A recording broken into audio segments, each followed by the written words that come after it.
finally ending it off at number 17th in the league, finishing first in the AFC South. We have the Houston Texans at 10-7 last year.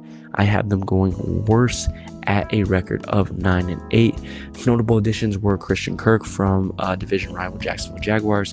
They drafted Jaden Higgins and Ariante Irsay, and then they also lost Laramie Tunsil and Stephon Diggs. Now, the Texans went to work, in my opinion, when it came to day 2 of the NFL draft, and really saved themselves when it came to this offseason, because after not having a first-round pick, after trading away their franchise tackle in Laramie Tunsil, after getting rid of Stephon Diggs, who, yes, was dealing with injuries last year, they were able to go out and still get a starting caliber center in Ariante Irsay from Minnesota University, and also a dynamic, speedy receiver in Jaden Higgins out of Iowa State, who they hope can pick up where Stephon Diggs and, more importantly, Tank Dell left off before getting injured. And they're hoping that, along with Nico Collins, that those two can work in a big-time pairing like Tank Dell did with his speed, because obviously we don't know how Dell is really going to come off of that injury, if he's even going to come back at all.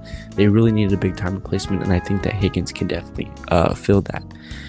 Like I said, they needed it. They lost their franchise tackle in Laramie Tunsil, and a still head-scratching trade for me to the Washington Commanders. I still don't understand, when you have a playoff contending team, why you would trade the best offensive lineman on your roster.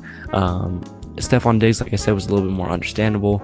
Injury-riddled season, unproductive a little bit. There was some questions with him in the locker room and whatnot. But still, the pressure is now on CJ Stroud more than ever, as this is arguably probably the least talented offense that he will walk into with the season with. The defense still has young stars, don't get me wrong. You have Will Anderson Jr., you have Derek Stingley, one of the top cornerbacks within the league. Joe Mixon potentially could work stuff in there, but again, the offensive line isn't great. They needed guard help, and the guard that they ended up signing was Laken Tomlinson. If you don't know about Laken Tomlinson's style of play, that's a good thing, because he's not a good left guard whatsoever, and that was their replacement. They signed Cam Robinson. If you don't know about Cam Robinson, one of the biggest, in my opinion, drop busts, potentially. Or is this the same Cam Robinson? I could potentially be thinking of a different one, but not a suitable left tackle. Titus Howard, they're going to have to move into right guard. They signed Ed Ingram at right guard. All of these guys just are not really great offensive linemen, so the running game is going to suffer.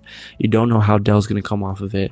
Schultz is aging. Kirk is plugged in there. You're hoping that could get in. Then obviously having Jaden Higgins in there,